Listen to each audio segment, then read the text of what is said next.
That phone call you answered from an unknown number today, the one with a few seconds of dead air on the other end before you heard a click, or maybe a distant voice in a call center. You probably thought it was just a bad connection or another robocall that failed to connect. But that silence wasn't an accident. It was a test. And the simple act of you saying hello into that silence is the first step in a scam so subtle you never even knew you were a target. It's a quiet digital trap, and it's sprung hundreds of times a day. See, what you just experienced is the opening move in a strategy we call voice signature fraud. The scam hinges on one simple, polite habit: answering the phone and speaking first. But there's a way to turn their own weapon against them, and it's called the 3-second rule. By the end of this, you'll understand exactly how this scam works, why that silence is so dangerous, and how to use this simple rule to make yourself invisible to these predators.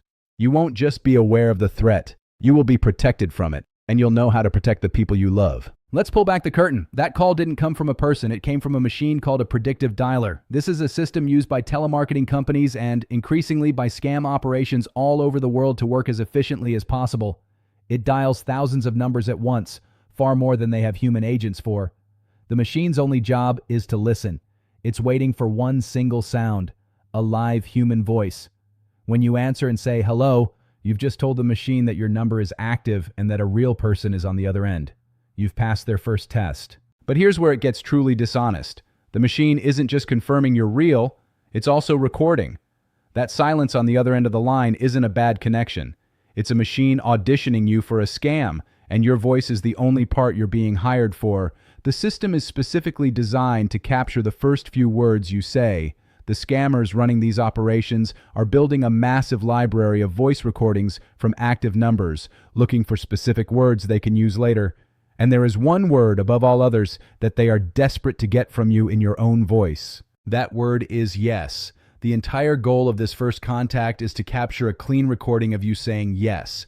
They might get it from you saying yes when you think it's a bad connection, or from a follow-up call where they ask a simple question like, "Can you hear me?" Once they have that recording, they can edit it. They can attach that yes to a recording of a fake sales pitch you never heard, creating what sounds like a verbal contract where you agreed to a purchase. This is voice signature fraud, and it's how they authorize fraudulent charges on everything from your phone bill to your credit card. What this system does is turn your own politeness into an automated weapon against you. That brief silent call wasn't a failure. It was a success. The machine did its job perfectly, confirming your number is live, and in many cases, harvesting the one word it needs. Let's talk about Barbara. She's a 72-year-old retired schoolteacher from Florida, a sharp woman who reads the news and always thought she was too careful to be scammed. One afternoon, her phone rang with a local area code she didn't recognize. She answered and was met with that familiar empty silence. Thinking the connection was poor, she waited a beat and then said, "Hello? Yes?" to see if anyone was there. The moment she said it, the line clicked and went dead. She felt a flicker of annoyance, but quickly forgot about it, assuming it was just another junk call. 2 weeks went by. When Barbara got her phone bill, she saw a charge she didn't recognize for $199.95. The line item was for a premium voicemail subscription. She knew she'd never ordered anything like it. When she called the company listed on the bill to dispute the charge, the representative was polite but firm. They told her they had a recording of her verbally authorizing the subscription. They played the audio for her, and she heard her own voice, clear as day, saying the word yes. They had simply attached her voice to the end of their pre-recorded sales pitch. Barbara's story is so important because it shows how this scam is designed to defeat careful, intelligent people. It didn't trick her with a fast-talking salesman or a suspicious email link. It used a moment of silence and her own instinct to be helpful. It weaponized a lifetime of good manners. This wasn't a failure of her judgment.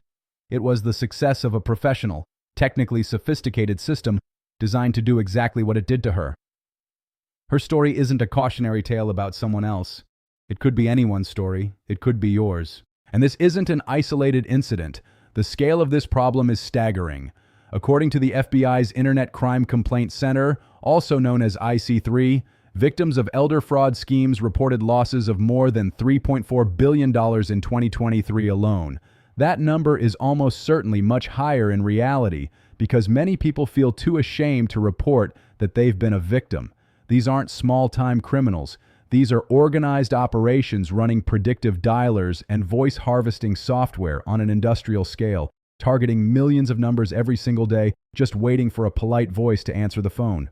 And honestly, the threat is evolving. Scammers are now combining voice signature fraud with other techniques. Once they have your voice sample and confirmation that your number is active, they can sell that information on the dark web. Other criminals can then buy that data to launch more sophisticated, personalized attacks against you. They might use your yes to try to authorize changes on your utility accounts, or even try to open new lines of credit. It starts with a simple, silent phone call, and it escalates from there. The goal is to build a profile on you, and it all begins with your voice. So how do you defend yourself against a system that's designed to turn your own voice into a weapon? How do you protect yourself when the trap is silence itself? You do it by flipping the script and using their own methods against them. You don't need fancy software or to pay for a special service. You just need to remember one simple, powerful instruction. This is the key to the entire defense, and it costs you nothing to use.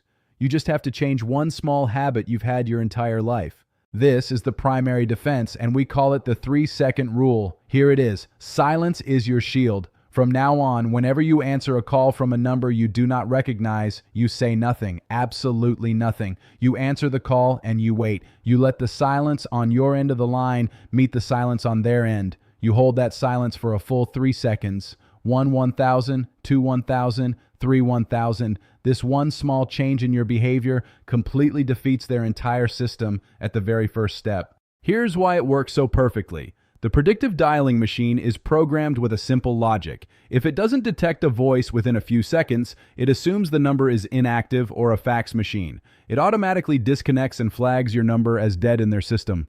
The scam needs your voice to confirm you're a live target. The 3-second rule denies them that confirmation. You are giving them nothing to record, nothing to analyze, and nothing to use. By staying silent, you make yourself invisible. The machine moves on, searching for an easier target who will talk first. So let's build the full protocol. First, and most importantly, when a call comes from an unknown number, you answer and you say nothing. Wait for the full 3 seconds. 9 times out of 10, the line will simply disconnect. The machine has moved on. Second, if a live person does eventually speak, you take control of the conversation. Do not confirm your name or any personal information. Instead, you immediately ask a direct question. Who am I speaking with? This puts them on the defensive and forces them to identify themselves before you've given them anything. Now, what if they use that classic trick question? Can you hear me? Scammers love this question because the natural, polite answer is yes. You must never say yes. Instead, use a complete, neutral phrase that doesn't contain the word.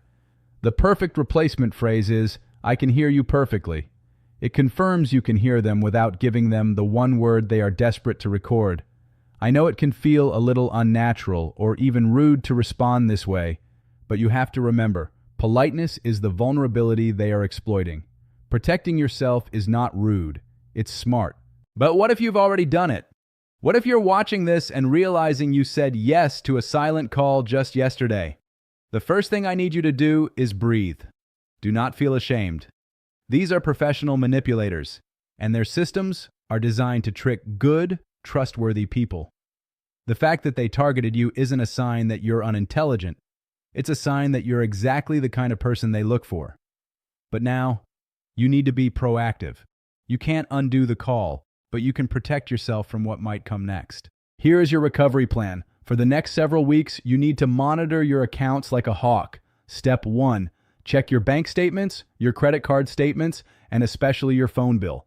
Look for any charges you don't recognize, no matter how small. Scammers sometimes start with a tiny charge, just $1 or $2, to see if it goes through before they hit you with a larger amount. Don't overlook anything. If you see something, even for 99 cents, that you didn't authorize, you need to act on it immediately. Step 2.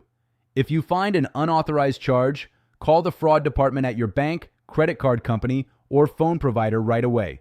Use the number on the back of your card, not a number from an email or a website search. Tell them you've been a victim of fraudulent billing and you did not authorize the transaction. They handle these calls every day and will know exactly what to do. Finally, step 3. File a free report with the Federal Trade Commission at reportfraud.ftc.gov. This is so important. It helps authorities track these criminal operations and can prevent them from scamming other people. Now that you have this knowledge, you are protected. But think for a moment about the people in your life who aren't. Who do you know who is kind, polite, and answers every phone call without a second thought? Maybe it's a parent or a grandparent, a neighbor who lives alone, or a close friend from church. Picture them getting that call. Picture them answering with a friendly, trusting hello into that engineered silence. They don't know the trap is being set, but you do. You can protect them. This isn't about getting more views or growing a channel. This is about protecting our own. Please take a moment right now and share this video with that person you just thought of. Send it to them in a text message or an email. It's a simple act of love that could save them from a costly and stressful mistake. You have the shield now. Make sure you pass it on to the people who trust you most. A moment of silence can be the safest sound you ever make.